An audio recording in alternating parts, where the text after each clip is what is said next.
short. Whatever. Just skip it. I need to switch it on. It's all right. So, a very good afternoon to everyone. It's a great pleasure and honor to welcome Venerable Lhundup Jamyang again to our center. It's always a privilege to have her when she is transiting through Delhi. She is on her way back to France. And so we are very happy that you accepted to teach at the center once again. And today, Venerable is going to give a teaching on developing wise compassion. I wonder what unwise compassion is, Anyway. Do you?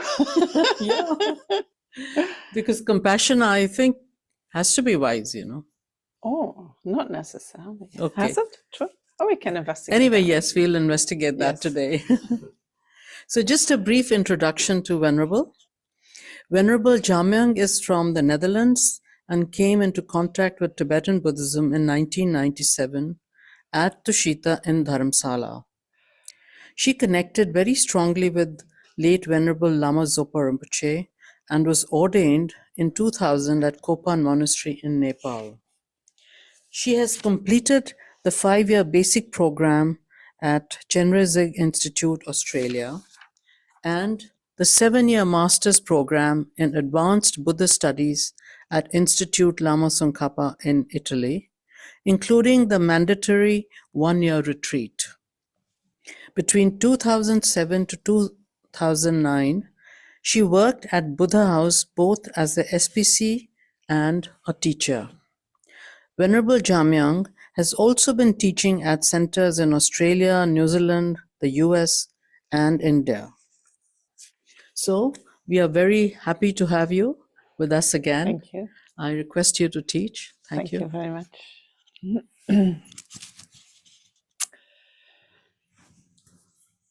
Hi, everyone. Here and online. We're going to talk about developing wise compassion. And while I was going through my notes, I saw that every time when I'm here, I'm talking about compassion. And I wonder why that is. Definitely a topic that we can think about again and again and again, right? It's something that we have with us in nature. We all have a seed of compassion within us. But then there are also problems coming with developing compassion, right? We might experience suffering while we are compassionate. We might lose our compassion in certain situations. We might, it's not that compassion is always there. It is something that the seed is there, and then we can develop it with a practice. And so it's something that touches the heart.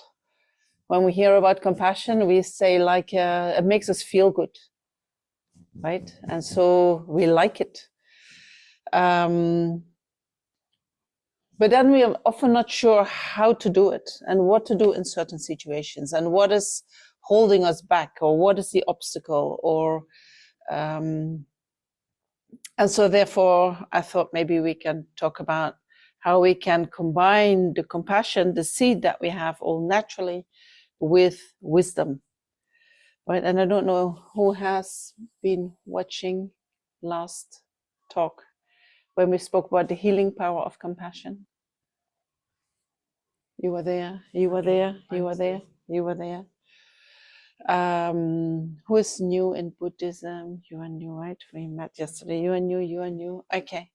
So when I speak about certain ideas and concepts and they are difficult or you don't understand, please ask, right? I will explain, and I will try to explain as I go, but if there are certain things that you want to have more clarification, you can always put up your hand and ask, okay?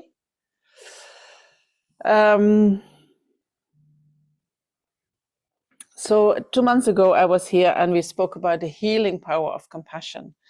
And we spoke about that the quality of compassion, that when it arises in the mind, it has that capacity to help us connect with ourselves in terms of, you know, having compassion for ourselves and connect with others. And when that connection is there, we feel happy, right? It is, in that sense, it's a source of happiness. So therefore, when we experience that connection that comes about in dependence upon compassion, we feel whole, or we feel good, or we feel that what we're doing is meaningful, right? So that is something that we all strive for, right? When that is in the mind, we feel like, oh yeah, then everything is complete, then everything is fine. Then the mind becomes kind of peaceful, right? It loses its restlessness. So that quality of compassion, I don't know about you, but what for me comes out always as most important is, in order to develop that quality of compassion, we need a sense of equanimity. We need to have a sense of equanimity with respect to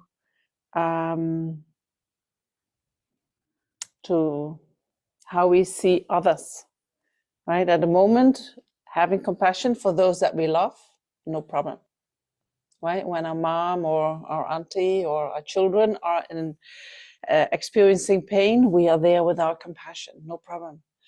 But for people that we do not like, it's very difficult to generate compassion, right? When we see them suffer, we think, that's what you deserve, right? Or something alike, right? We kind of rejoice in their suffering.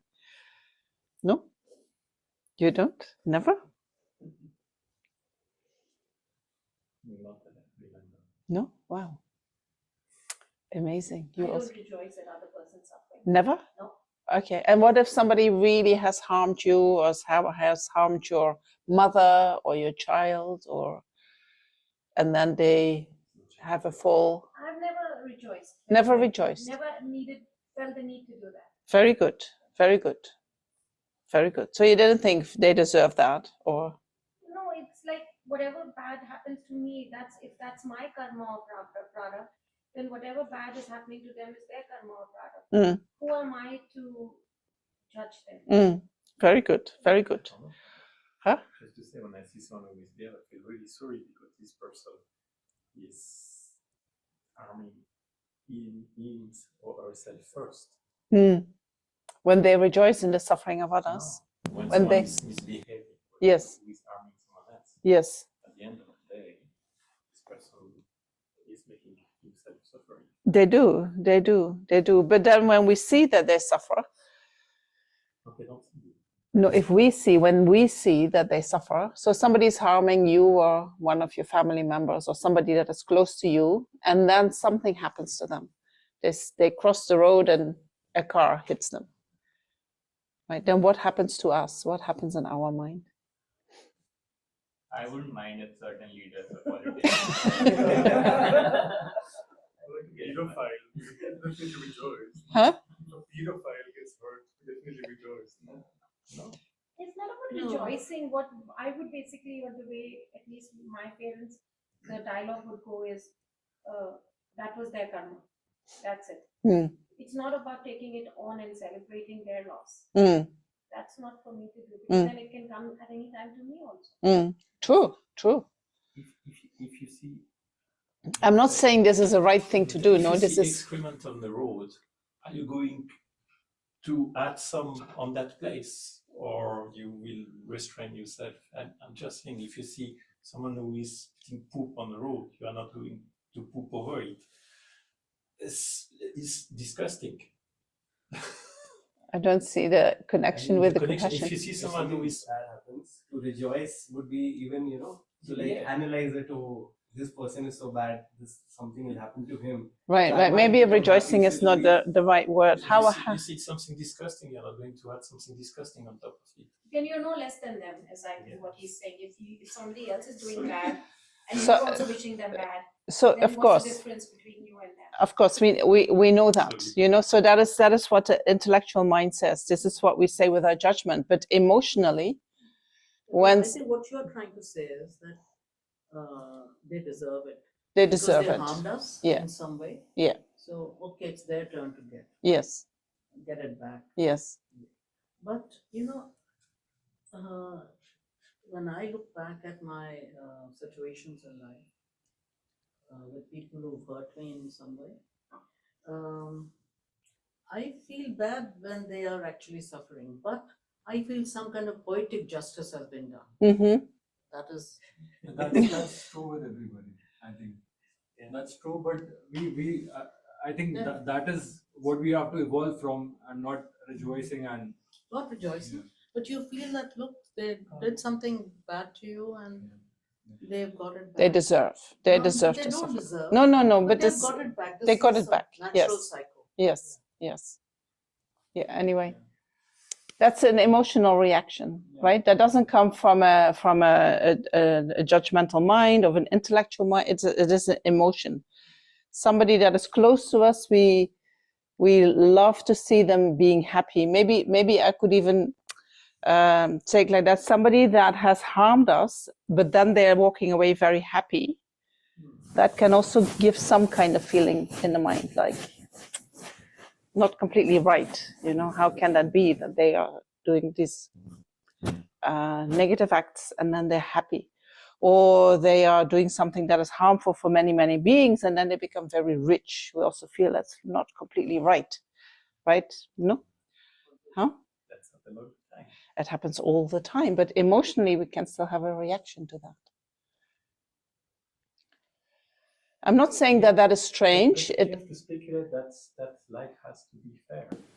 If you consider that people deserve some kind of justice, I'm just talking about an emotional reaction. And then if you have done a lot of study and a lot of thinking, then you know, oh, that doesn't make sense and life is like that. And so then you can change that emotional reaction.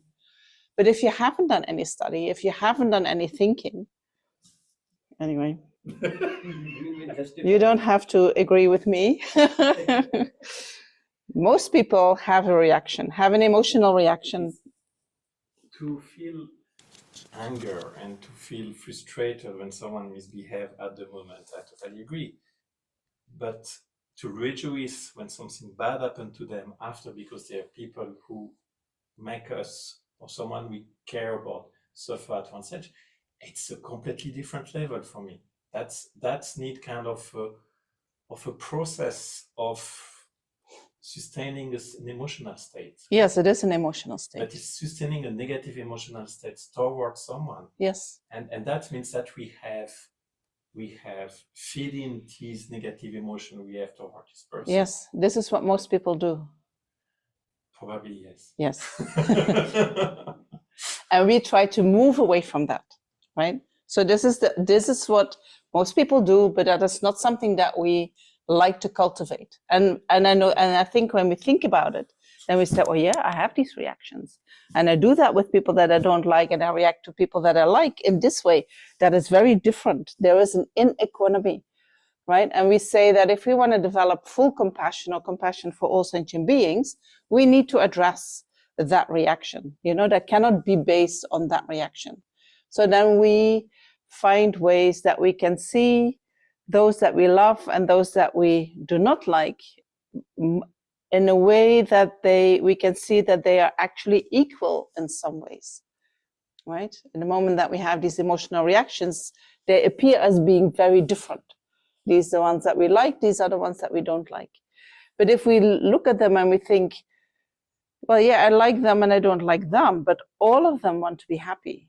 They are equal in wanting to be happy. All of them do not want to suffer. They are equal in not wanting to suffer. So just because now I have that relationship with them in this way, I like them to be happy and them not to be happy that relationship can change, right?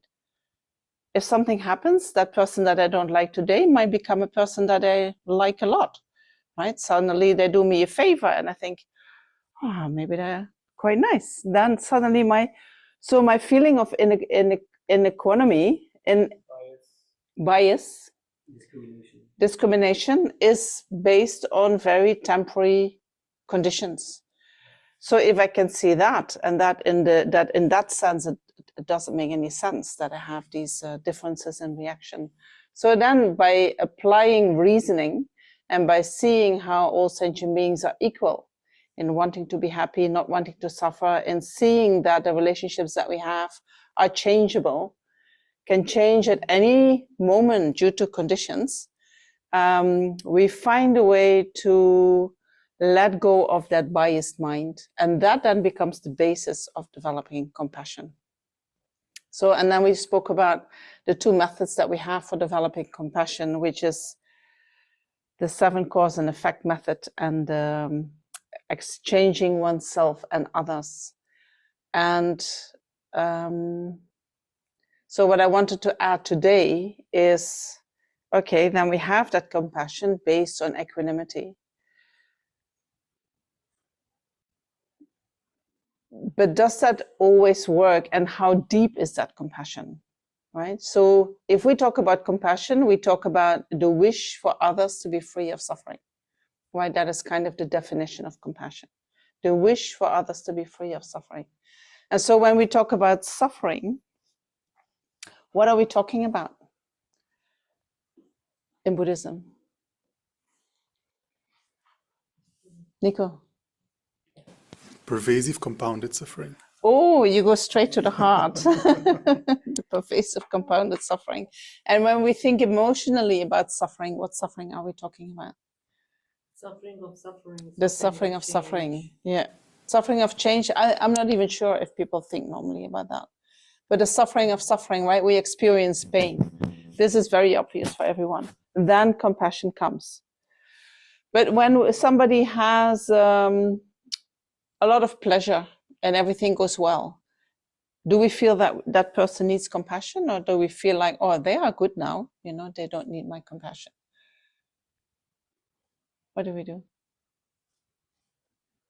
I think we still do. Everybody needs compassion Uh-huh. at all times.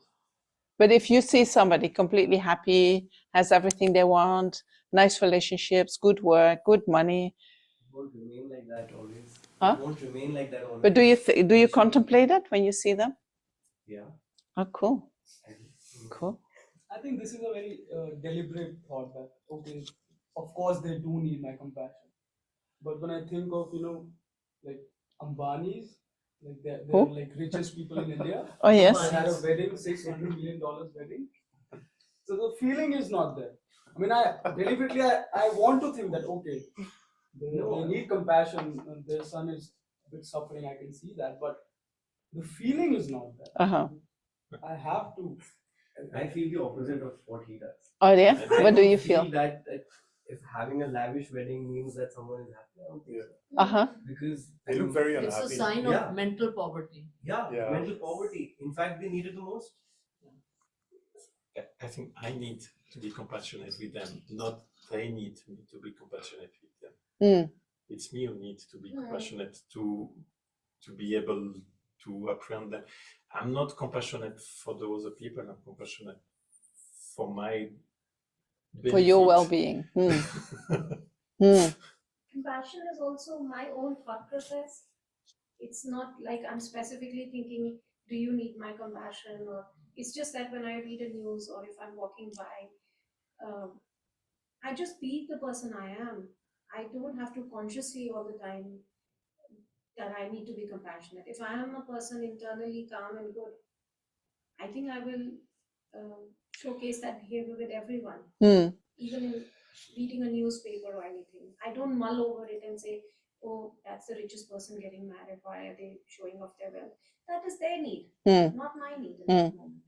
And so then if we see that and they have that wealth and they have, do we see suffering? I think showing off wealth is a form of suffering because. Do you see that? Yeah. Do you see it? I think I see it. It's very clear. Uh-huh. It's a part Why of would ignorance, I feel. It's part of the ignorance. Yeah, ignorance. Yeah. Sometimes you don't even know you're compassionate for someone until you see them suffering. Mm-hmm. And then all of these feelings come up to you and you want to make sure that they're doing well. Yes. And sometimes it can happen that a person who was suffering before is now doing well, then you sort of start thinking about other things, you start thinking about your own life or someone else, and then you sort of forget that feeling. Then you forget the feeling, yes.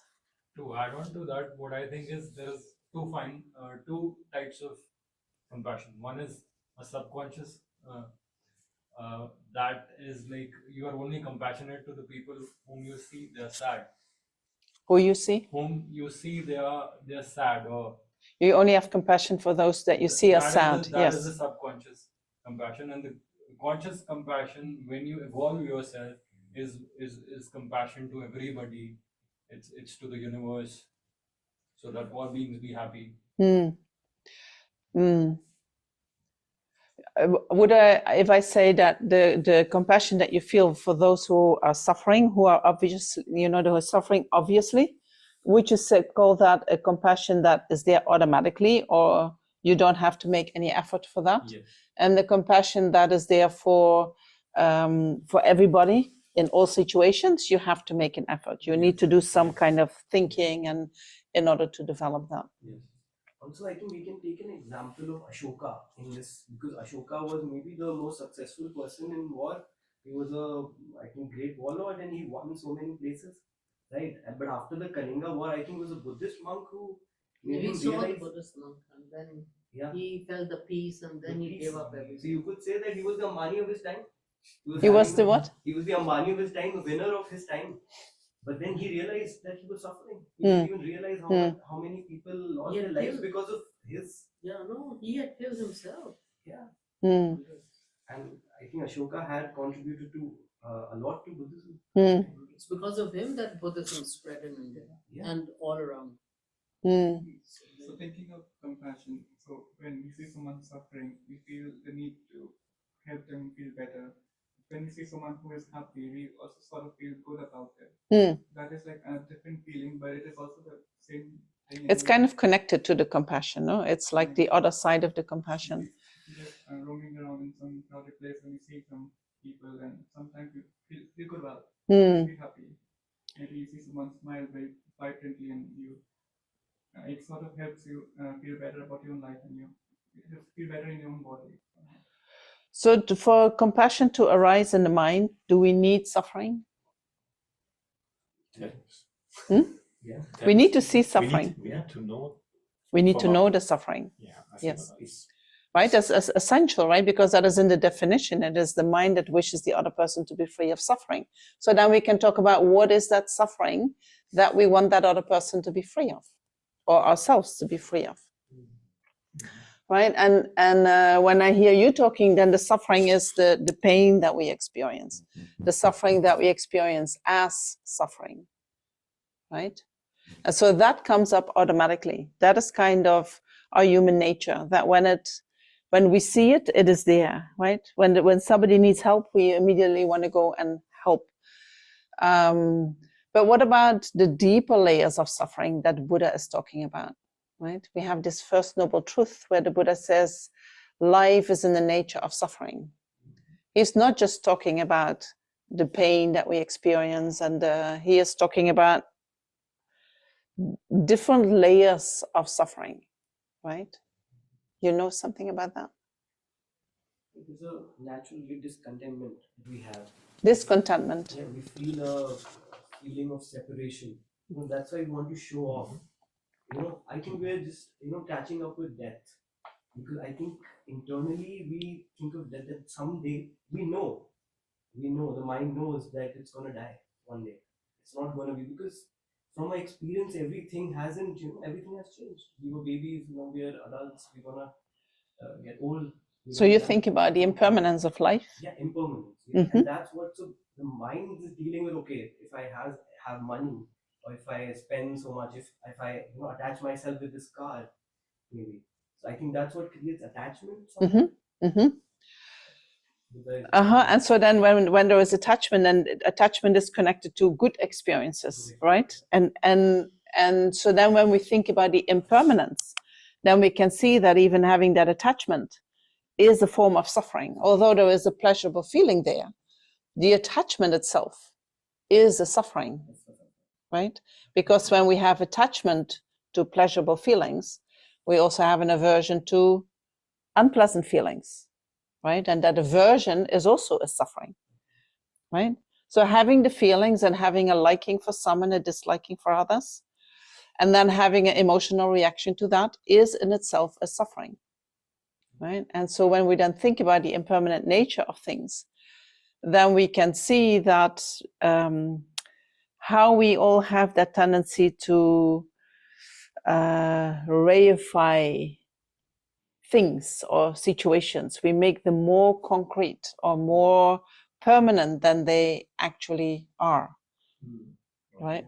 Anything that we like, what we see, what we have, we somehow contribute a quality to it which is more permanent than it actually is. Otherwise, why would you want to have a wedding like a money test? Or like, yeah, why would you want to? Like, why would you want to, let's say make Taj Mahal? You want it to be of that quality, you want it to be, remembered. You want yourself to be remembered. I think that's very, I don't know, when I was 5 or something, my mom told me about, I don't know, we talked about death. So I think I got it, and I had a sleepless night that night when I was thinking about it. I was like, one day I will be gone. Nobody will remember me, and I started writing something and drawing something. Like if I make this drawing, somebody will remember that Naman made this drawing, and they'll remember me. I don't know, it was very childish, and I think I still you were a child, back no? to it. Huh? You were a child. Yeah, I was a child. No, I still think that I'm still that child. Somewhere when making decisions, why am I thinking that I need to be remembered? Because I think I'm in memories of everybody else, and I will be remembered somewhere. I don't know. What do you think about this? That you want to be remembered? That this need to be remembered. I think everybody has that somewhere. That we want to be because we remembered. think I we don't are care. immortal. Yeah, we want to be immortal. We can never be though.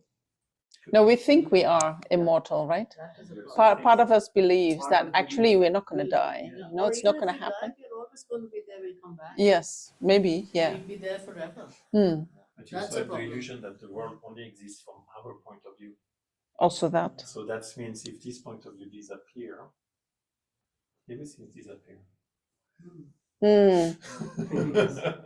It's an illusion. But also when things change, we have some resistance. No? Take a lot of training to be comfortable with change. Yeah, we're not comfortable with change. We don't like it. We like to, there is an uncertainty there in that impermanent nature of things. No, everything is constantly changing, and something in us like to have some kind of stability. And so we're looking for that. So what would happen with our compassion when we hold on too strongly to that notion of permanence instead of realizing that impermanent nature of things? How would that influence our compassion? We'll be more happy and more sad. More happy and more sad. You say we have more up and downs? Yes. Why? Because we are more attached to the sorrow and the happiness. Because there's more attachment. So when we don't realize the impermanent nature, there is more attachment naturally in the mind. Any other ideas? I feel if we deal with this impermanence, what's the best solution to me when it comes to me, it is when I see in someone else's eyes, I don't see them as them. I see it as myself. So I'm seeing myself through the eyes of the other person, if I'm making sense. I don't know.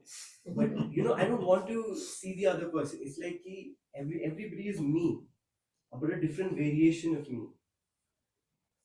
You see the other person through you see yourself through their eyes. The body has to be different always, right? But there should be some substratum. So we have to be compassionate with everyone in that case. You don't have to be. You are automatically. Yeah, if you feel to that yourself. That's not the other person, that's just me in some different form. You have to be compassionate. How can you? A dog is a dog, but it's also me. In some other, in a dog's form. You see, it's very funny, maybe. I don't know. This is your mind training. But do you have compassion for yourself? Yeah. Does everyone have compassion for themselves? No, right? Not naturally. It's the biggest struggle, right? How do we do that? That's the biggest struggle. I think what Aman is saying is that it's about seeing that the life in you is the life in me. It's when we start taking things like that. So if somebody's shouting at us or being back to us, instead of reacting at the same pace as they're reacting, if we hold us, it's not easy. But if we hold ourselves and we start thinking, why is this person doing what they are doing? That's the biggest moment of compassion. It's not easy, but I'm saying. Compassion for yourself, or No, is no. that compassion for the When other somebody's person? shouting at us or being rude to us Mm, or doing anything which we don't like, Mm. basically, mm, to not react at the same level, the yes, same negativity. yes. That's to the move- challenge, no? That's the biggest challenge. Yes. And if we can at that time master our reaction, Mm. we've won the day. You know, we've not let ourselves. We've understood that they are also alive, needing attention and validation. Mm. So if we have self-compassion, would that help you to get to that place where you can have compassion for the person who is shouting at you? Oh, definitely. Definitely. Because you're much more grounded, aren't you? Yes. You don't have that attachment for validation, external validation. For instance, all yes. the time. Mm.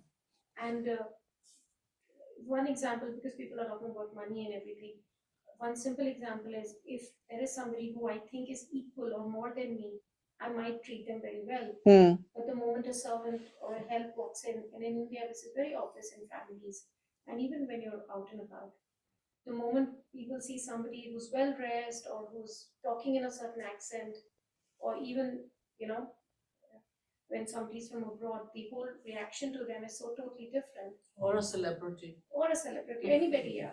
We make them, even the word celebrity, we make them non-human. They're like a level above humans. Mm. And similarly, if it's a help, a driver, or an auto rickshaw guy, or anybody, to be honest, who we think is serving us, people don't have the same response or reaction towards them. Yes. Why not? Yes. So, Yes. And if we have more self-compassion, then do we have the feeling that that feeling of equanimity with others, does that help? Yes. So that feeling of that lack of equanimity or that biased feeling that we have has also something to do with us and how we feel in our own skin and how we relate to ourselves, right? So the practice always starts with ourselves, right? First building compassion for ourselves, and from there we develop compassion for others. And so then reflecting on impermanence and the impermanent nature of life helps to generate not only compassion for those who are experiencing the suffering of suffering, but also looking at people who experience happiness, or they think they experience happiness, and see that, oh, look how they're holding on to that happiness. You know, that happiness is just temporarily, it's going to go, but they want to create something that is everlasting. And when the happiness is going, they're going to suffer. And they're going to suffer even more because they don't know the impermanent nature of that pleasant experience, right? And so when we know that and we can see that, then we can develop independence upon that compassion, right? So that deepens our compassion. Could I say that? So when we have a deeper understanding about the nature of reality, then that helps us to deepen our compassion. And not just have compassion for when people suffer, obviously, but also when we see how they're holding on to their pleasures, right? And believe that they are real, and believe that that is always going to be there, right? So then compassion, I don't know, does it feel like it is a little bit more on a distance, and that it is, if we start thinking about impermanence, that compassion, does it help us to, in that developing of equanimity, does it help when we have more knowledge about impermanence and more insight into the impermanent nature of life? Do we become more equanimous in that we say that we can see that everyone is actually suffering in some way? Struggling, I cannot get a translation. Can you define this word for me? Equanimity. I don't know this word. You know, biased. Sorry? That you are biased, that you have a preference for this, and equanimity means that being equal towards everything. Okay, thank you. Thank you. Sorry for that. Sometimes translation is important. You're French? No, Where are you from? Switzerland. Switzerland. Switzerland. So how you would say in French? Equanimity. I don't know. You studied in France. Literally, it's I st- I d- equanimity. I live in France, but I'm not.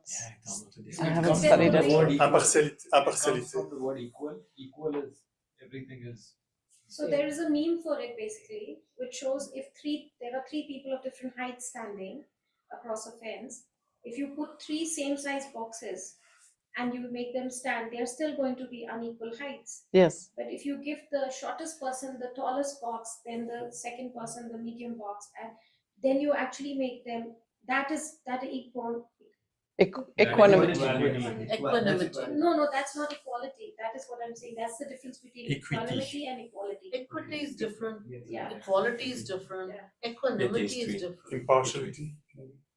It's an unbiased attitude. It's equanimity more like having no preference.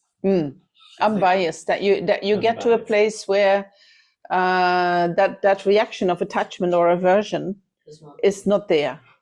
So let's say when you were talking about that, if there's someone who has done something bad, harmful to me, and I'm feeling that I'm not feeling anything like that, like he deserves it or not.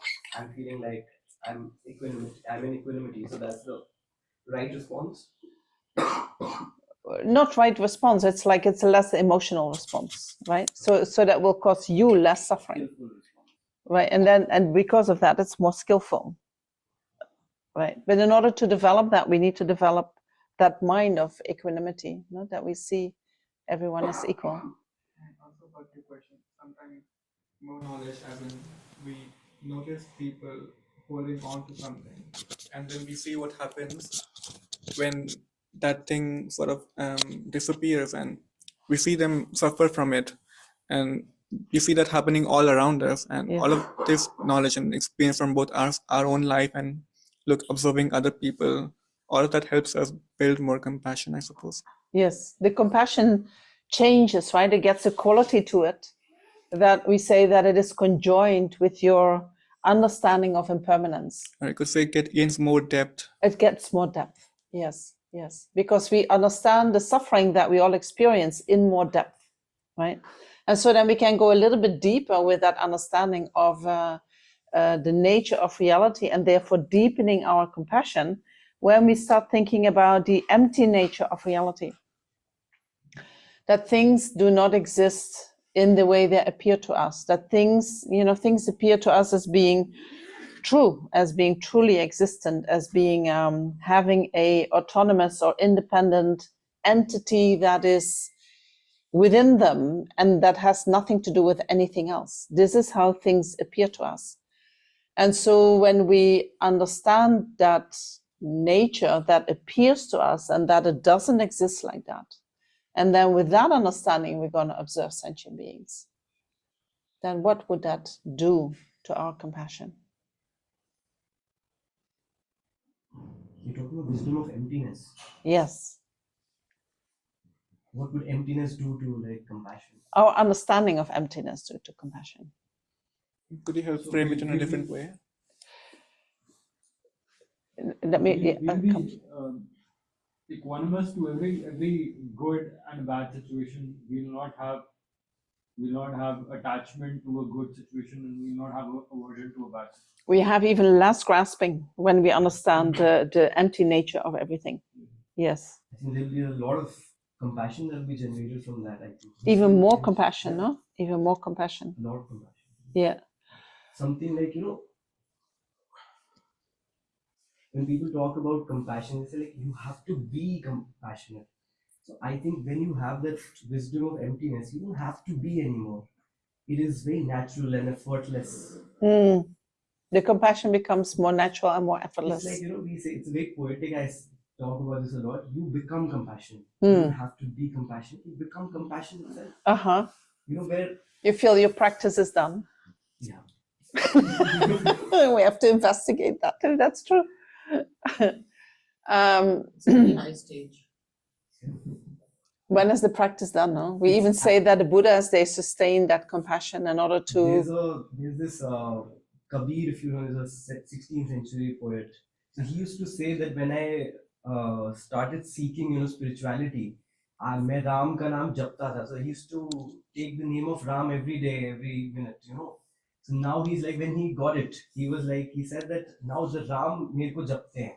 He's like, now he takes my name every minute. I don't have to do anything. Yes. Hampayo Vishram, I am at rest. I'm at complete rest. Yes. Yes. So I think maybe he was talking about it. I don't know. Well, it's like if we do a lot of practice and we familiarize ourselves with a certain practice, at a certain point that practice becomes natural, right? And it becomes you. more effortless. And then we don't have the feeling that I'm doing the practice, but the practice is kind of happening, right?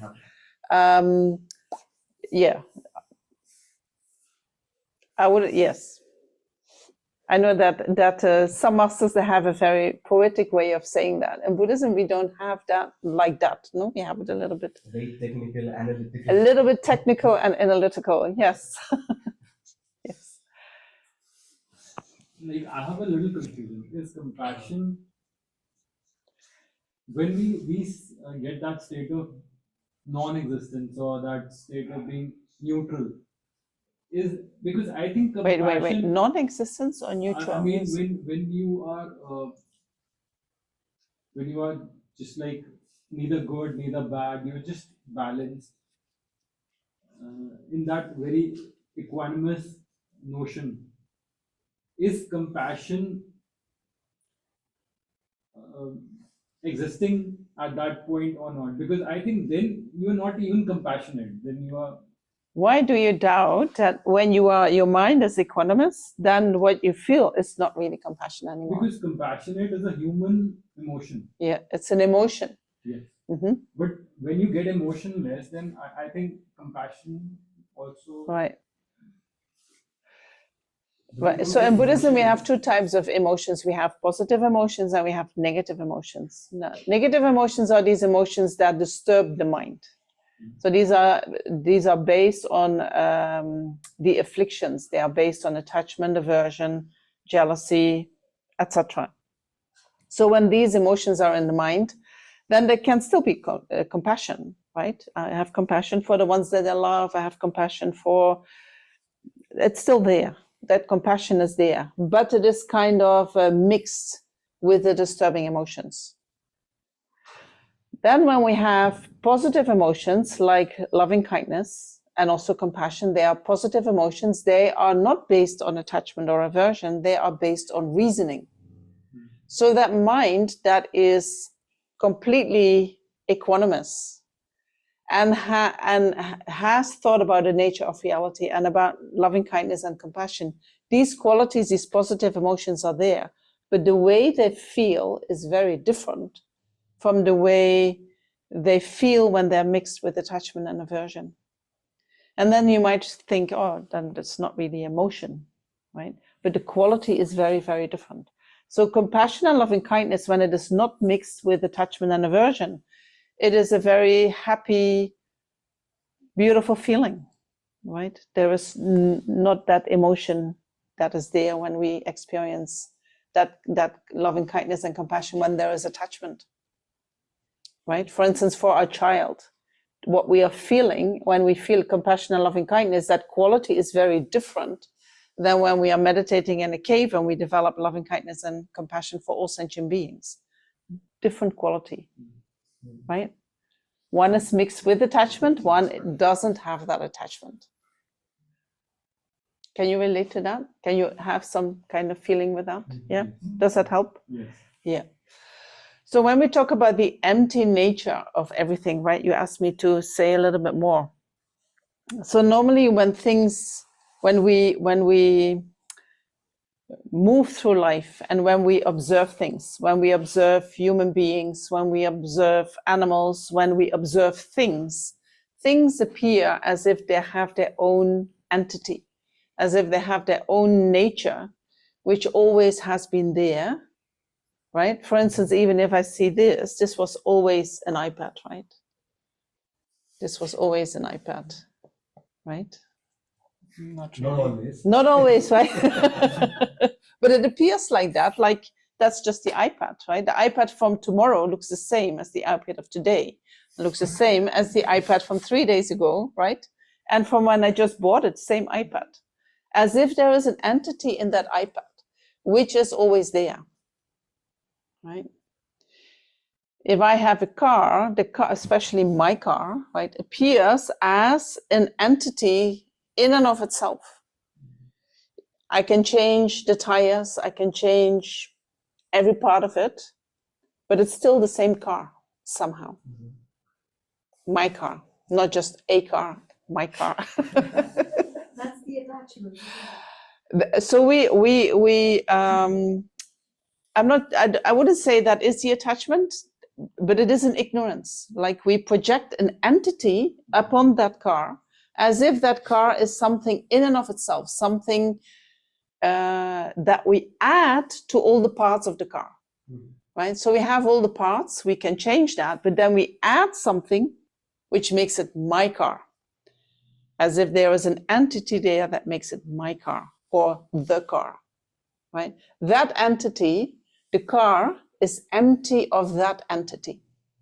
So when we talk about emptiness, we're talking about that entity that we project onto everything in actuality doesn't exist, right? So the problem is not that we project that entity to some object and people, and we do not project to other objects and people.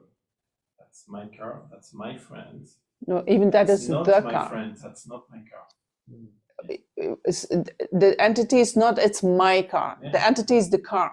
Yeah, okay, but Right. we project, so we are not equanimous. Is it not? Because we are creating, I would say, different Discrimination. we are segregating. We are segregating groups that is the groups that we like, and is a group that maybe the group that is neutral and the group that we dislike. By creating these separations, this is influencing the way we are perceiving things, and that prevents us to have compassion for the things that we dislike. Yes, yes. But that entity that we project that onto everything. And then there are things that we like, that we have more attachment for, so then we grasp even more at that entity as being real. And then there are things that we don't like, or people that we don't like, and we grasp at them as being not likable from their own side, right? So that grasping at the entity, we do that too with everything. I think some of it is really needed also, because to exist in the world. I'm not saying that, Okay. right? It helps us to organize the mind. Yes, it helps us to organize everything. That's also self-compassion for yourself. Well, that is also what we agreed upon, right? We all agree upon that we call this an iPad. I'm not going to mention all the parts that are here and how they function, how they are hooked together and how they then function. I don't have to mention that. When I say iPad, it's all included in that, right? But what I believe is that iPad is something different than all the parts that have been gathered together here and function in a certain way. iPad is something on top of that. That is what I project onto that. That iPad is coming from my mind, right? Because I see this, and then my mind organizes that as thinking, oh, we call that an iPad, right? So that I call this the iPad. But that is also not a problem. But then what I believe is that thing that I have made up in my mind that has come from the, we call that, like, we have a conception arising in the mind of an iPad, and I project that onto this. And I believe that conception, what appears in my mind, is living here. It's not just projected there, it's living there. It exists here. And that projection is not here. This one is empty of that projection. This one is empty of being the iPad. The iPad is not living here. The iPad is something that is coming from my mind, independence upon this. It's like what you were saying, the celebrity. We project somebody to be a celebrity. Yes. It's our projection that is. It's our projection, yes. Otherwise, they are just as human as any of us. Yes. And so when we have that projection of a celebrity, then when we meet them, it's very difficult to meet them as human beings, right? Because that our projection is standing in front of that, right? It's holding us from doing that. It's true. So our projection is when we believe strongly that that is really existing like that, we are kind of disconnected from reality. Yeah. Right? So it's Because in easier- reality, it's not there. I believe it is easier to attach an entity to something that you really care about. So that is why you mentioned that For this is sure. my car, my iPad. Yes. Whereas someone else's iPad may look like a bunch of parts put up together, but your possession is a little different. Yeah, our possession looks a little bit different. Yes. It's a bit better. It's a bit better. And we all do that, right?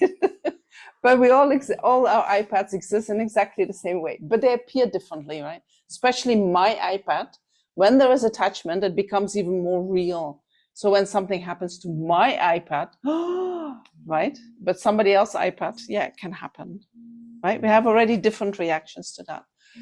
So that comes in dependence upon holding on to true existence, that things truly exist in and of themselves as being something, right? So that invokes our attachment, and our attachment makes that it is more difficult to have compassion on an equanimous basis, right? So what do we do in order to deepen our compassion? We start thinking about the nature of reality. How it actually is. How it actually is, that it is empty of our projections. That's basically detaching yourself from everything. Then. Not detaching, we develop non-attachment. Yeah, It's that- different than yeah. detachment. Okay. But it's very difficult. See, what happens is that I think detachment is a negative, but non-attachment is not a negative, I would say. Yeah. So we Negative don't emotion. develop detachment, we develop non-attachment. Non-attachment. Yes. And that's a very healthy emotion. If it's an emotion, if you call it an emotion, Yeah. it's quite healthy, isn't it? I think it's quite healthy, yes. How are those two things different, non-attachment and attachment? How is non-attachment different from detachment? Detachment, this is me, right, interpreting, or how these terms are often used. Detachment comes about and it depends upon negative feelings, right? You are in a relationship and there is attachment, and then maybe there is some abuse happening or whatever, and you cannot get away. So in order to get away, what you do is you withdraw from that relationship. You try to detach so that you don't get hurt in that relationship. That's very different from non-attachment. Detachment, there is still a lot of attachment there, but you either suppress it or you withdraw from it or you don't identify with it.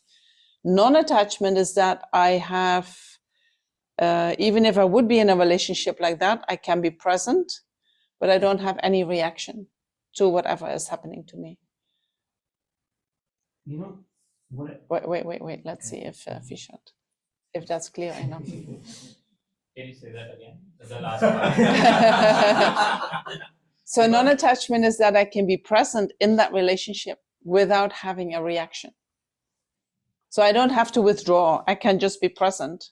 But I have developed a state of mind in which I know so well what's going on for the other person. I have reflected upon the nature of reality. I understand emptiness. I have developed patience. I know that that person is overwhelmed by afflictions. I know that it is not coming from me. I know I have all this knowledge. Then there is no reaction. So that's non-attachment. You still care about something, but you're not letting it affect.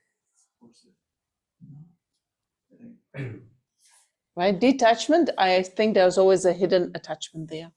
You don't interpret the things that happens to you or to your attachment. When you are attached, you are interpreting the reaction of the other people through your attachment. And technically, what's set up your mental states is the way you perceive it from the perspective of your attachment, not of the other person. If you don't have attachment, you accept that the person is behaving and doing what this person is doing according to him or herself. Mm. That's not something that is conditioned around you. If you are detached, you're not interested. Yeah, detachment. But in the if sense, you don't have attachment, you can still have curiosity and interest, but you're not perceiving every action of these persons directed toward you as a main goal. So detachment we also develop in order to protect ourselves, right? So if you grow up in a situation that is not safe, you have unhealthy attachment happening, then that can come about, that can manifest in the form of detachment. And then it looks like you're very detached, right? Wow, she's detached, she doesn't care about anything and she can deal with everything. But once you start digging into your own mind, at a certain point, you're gonna get to that attachment, after you have gone through the hurt, and the attachment is still there. Detachment is still attached. Detachment is still there, yeah. No, the root cause of detachment is actually attachment. Is actually attachment, yes. But non-attachment is you still have an emotion for this person, but that isn't necessarily coming from your own projections. You're seeing that person as that person, not from your own sort of emotions, from your own lens, from your own profit or loss. Yes. And in order to have that non-attachment, we already need to actually understand the nature of reality, right? We cannot have non-attachment while we're still grasping at true existence, right? Because as long as we grasp at true existence, as long as we grasp at that entity that really exists in the object or in the person, then attachment comes right after it. Right? Because when I grasp it as being true and I like it, attachment is there. It's like I have nothing to say about that. It's an automatic reaction. Right? Same with the aversion. If I don't like it, aversion is right away, it's there. So in order to develop deep non-attachment, we need to see the nature of reality. We need to understand that emptiness. And then from there, attachment doesn't arise anymore. Yeah.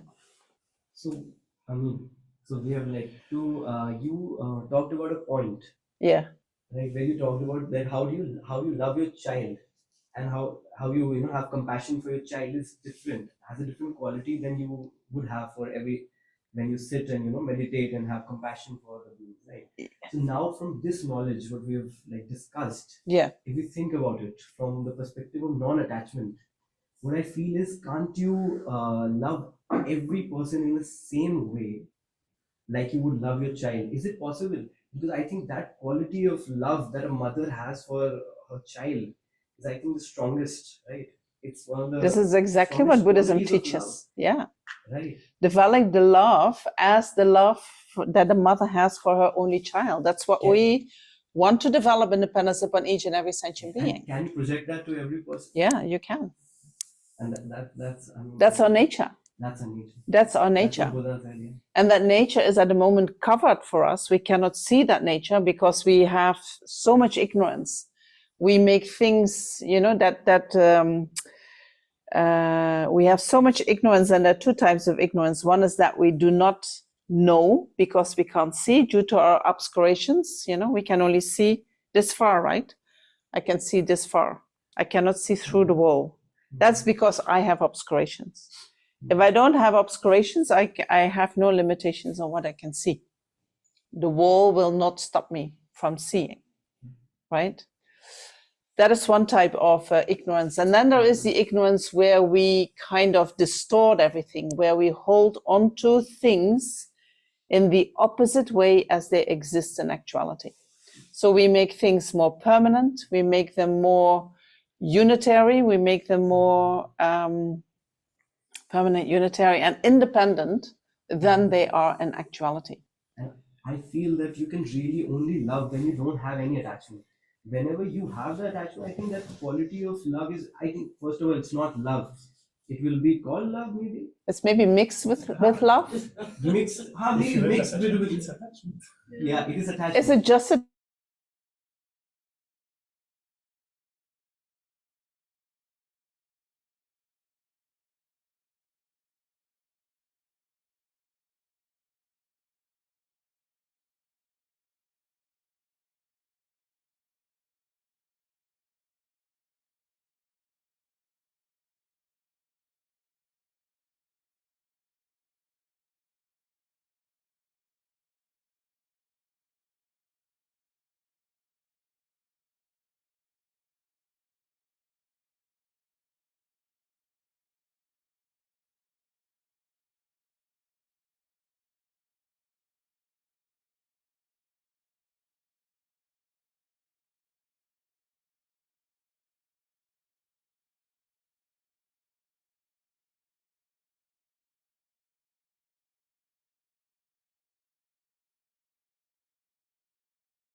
If we are truly non-attached,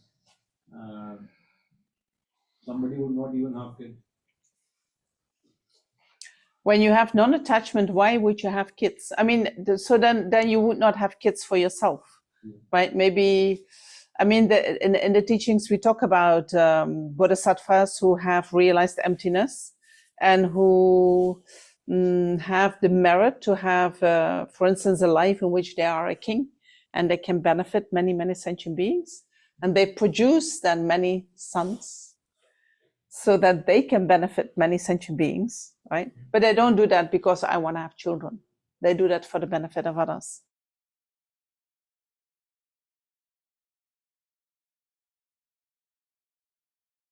Really important that mother and the child, in the condition that we are in right now, they both need that attachment in order to secure that relationship.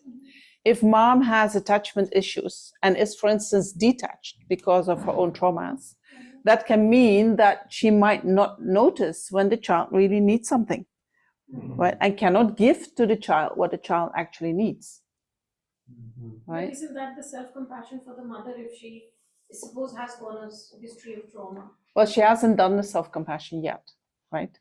So there can be disturbances in that relationship. For instance, because mom has attachment issues, is detached due to her trauma, right? That will have a, so then we can advise mom to work on it and to generate self-compassion. But if she hasn't done that yet, there will be an effect on the child. We call her the absent mother. The absent mother, the emotionally absent mother, right? Very, very difficult for the child. Then the child will have attachment issues as well, right? Because the mother is not there. So how is the child going to survive? Maybe also by detaching him or herself from that relationship so that you don't feel the hurt that mom is not there for you, right? So then we develop attachment issues, and then we have to first work with that and heal that before we can go to Buddhism to develop compassion for all sentient beings and then deepen that with our understanding of reality. In that case, this attachment is not a shortcut because the mother does not have infinite compassion for everyone. That's to make sure that she has enough compassion for the child, as she is imperfect human beings, and she's not fully awakened Buddha and who can have infinite compassion for everyone. The attachment is, I would say, a shortcut or protective measure. A system that evolution created to ensure that the needs of the child are okay. So you're talking about the normal attachment, right? Exists, at the end, it has an advantage. Otherwise, you want to talk? You come and sit here. Because you're not asking, but I don't understand why you're talking. So I try to clarify. So I try to understand if this attachment exists at one stage, it becomes because it was a need. That attachment is there because there is a need, right? Mother and child need to have that attachment in the way that at the moment children are born, they need at least 9-12 months. Mother, very intense with her in order to be able to survive. Right? Without attachment, there is the danger that the child will not survive. Yes. So then the mother also needs a lot of compassion from her family and the unit and the society, so that she can then, if her cup is not full, like we said, if she's going through trauma, she cannot give that attachment to a child. She cannot build a healthy relationship based on that attachment with the child. Yes. So, and we are kind of negating the mother in today's society, where the mother is, there are a lot of single moms who are being left. So there is a lot going wrong, right, within that. So no, I understand.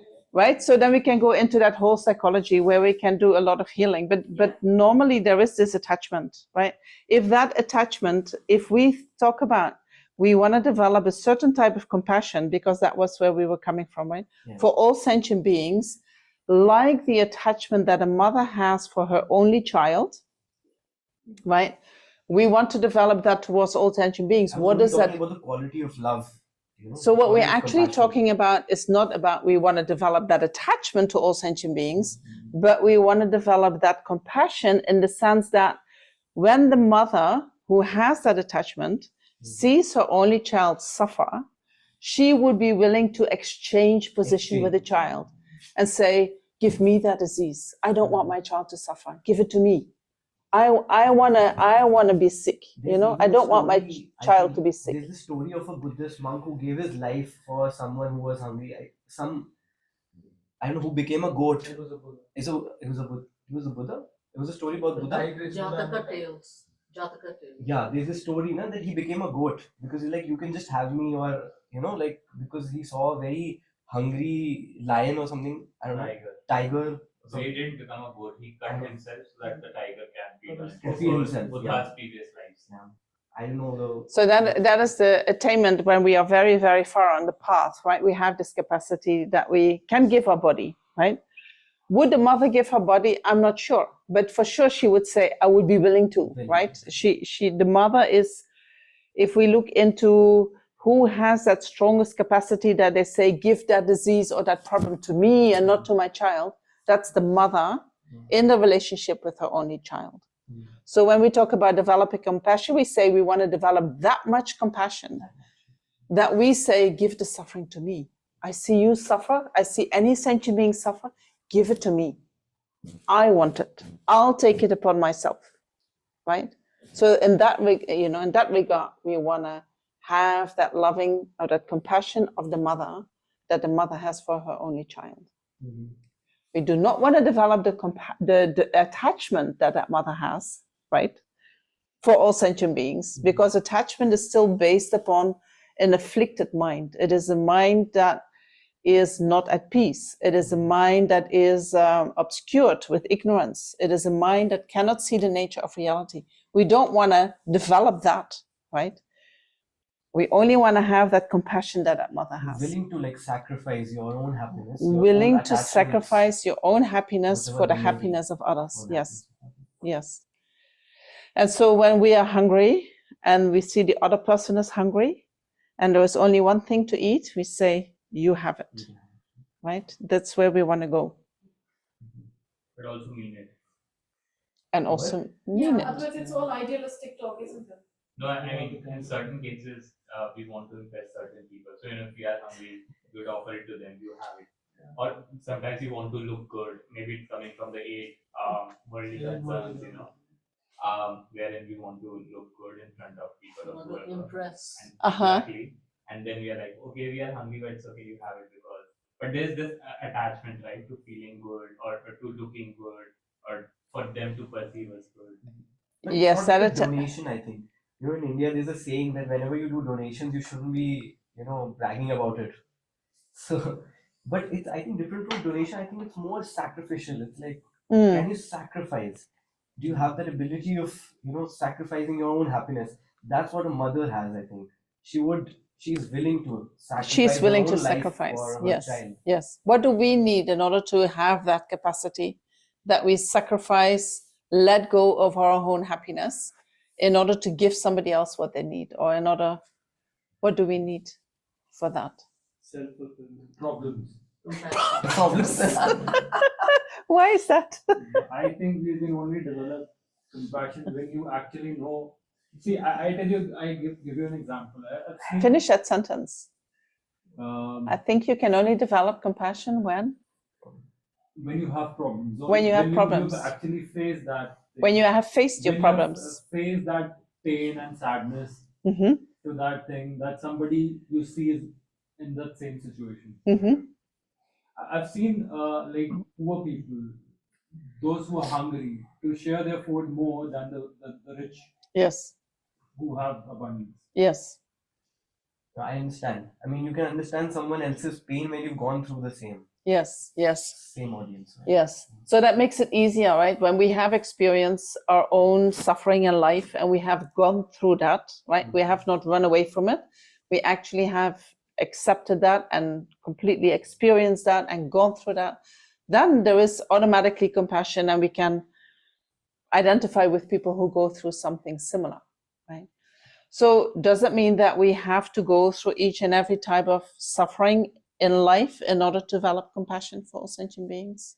Not for really. everything? Just, I think we can have that, we sit and we can understand how we suffer. Our suffering might be different in a way the other person is suffering, but it's the same. Crux is the same. And maybe the method to go through it is the same. Yeah, method to go through. Yeah. And so when we have learned how to be with suffering, right, how to be with that for ourselves and how to work through that, then we can also help others, and we can see others how they go through that. We know how to be with others when they go through that.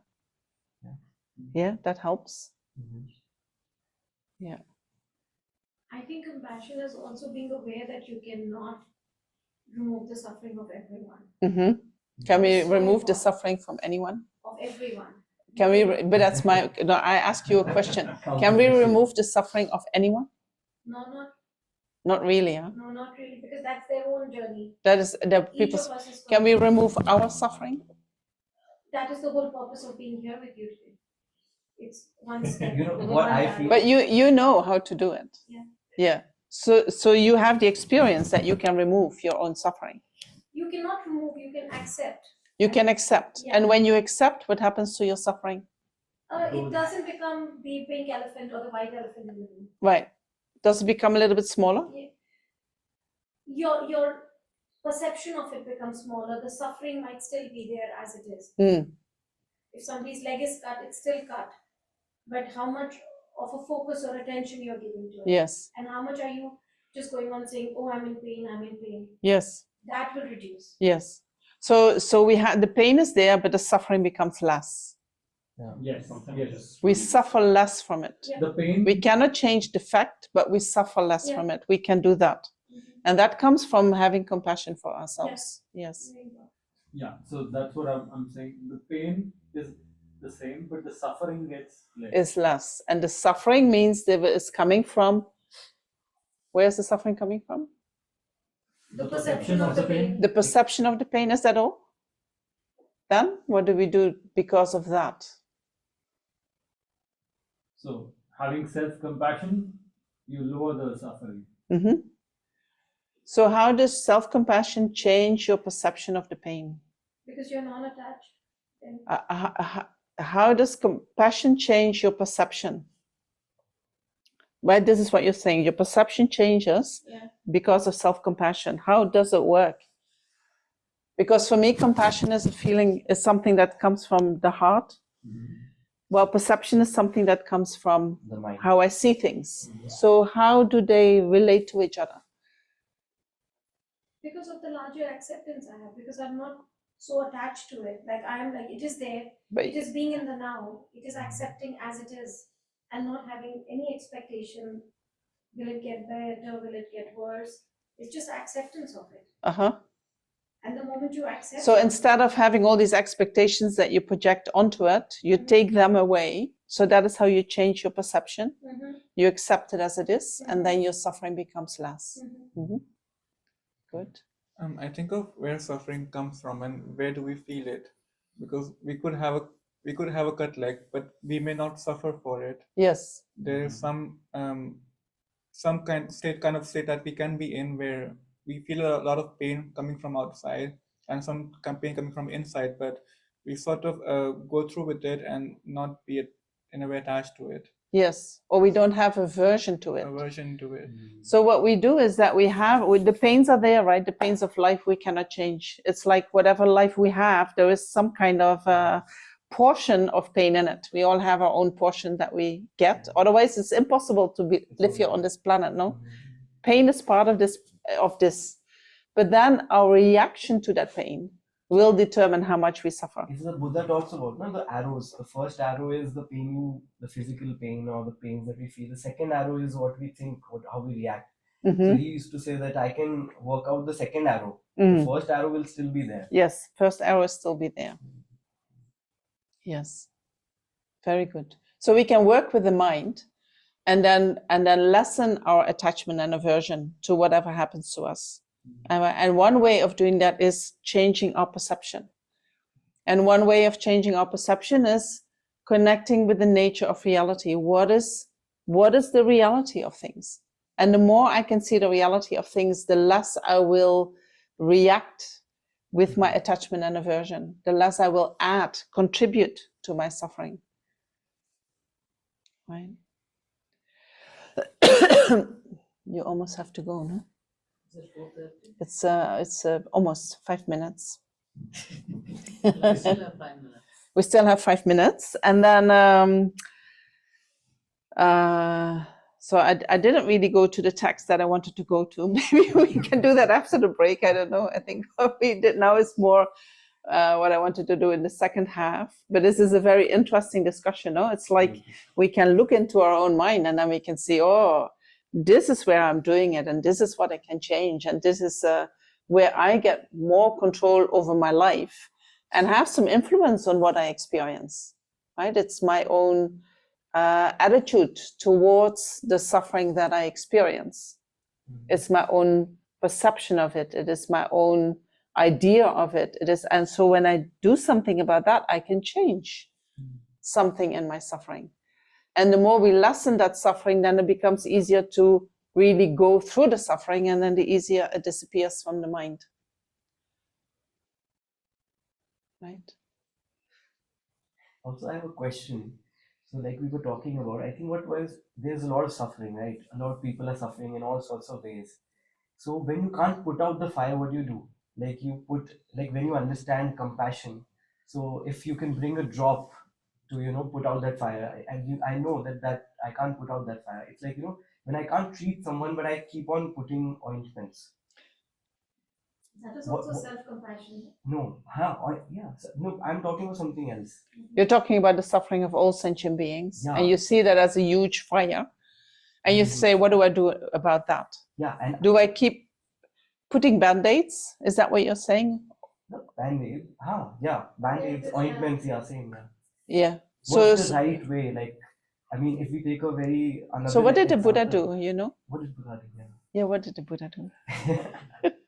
How did the Buddha... Because the Buddha had great compassion, right? The Buddha had this amazing, deep compassion for all sentient beings, wishing them not only to be free of the suffering of suffering, but wishing them to be free of the most subtle form of suffering, completely free, which means that they are either liberated from samsara or they are fully enlightened. So this is what the Buddha motivated to do what he was doing. So what was the main activity that the Buddha was doing? Teaching about suffering. Yeah. Teaching about suffering and? Teaching about suffering and? The method, how to get out of it. How to get, yeah. Right? So the Buddha said, I have the method so that you can develop a similar state of mind than I have. And this is what I have done. This is the method, how you can get out of it. So the Buddha is teaching. Then whoever has the karma to hears the teachings and can apply the method and free themselves from all their suffering. See, my question is a little bit... I know your question is a little bit different, but did you hear my answer? Actually, yeah, I heard it. It's nice. So what...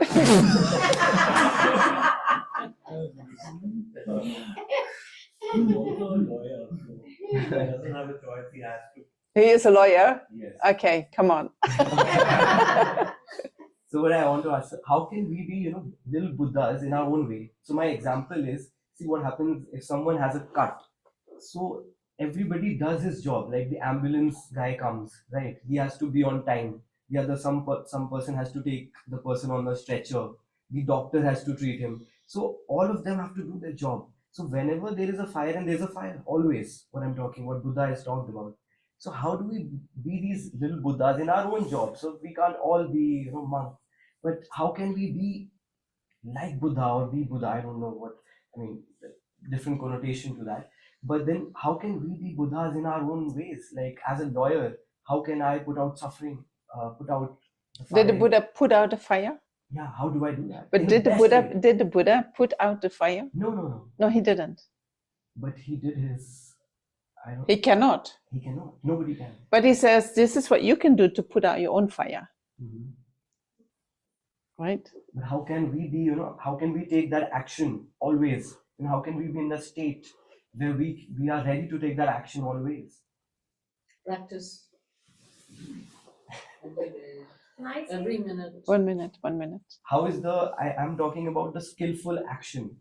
How can we, as a lawyer or he's someone else. This is maybe nice to talk about that after the break. right? It's because this is really practicing in your situation. How can I practice there compassion and loving kindness? It is not that we can take away the suffering, right? But we can do something so that the situation becomes most beneficial for everyone. Yeah. Right? So we can talk about that. Is that okay? After the break? Yeah, I hold on to my thought. You hold on to your thought and you can bring it up after the break.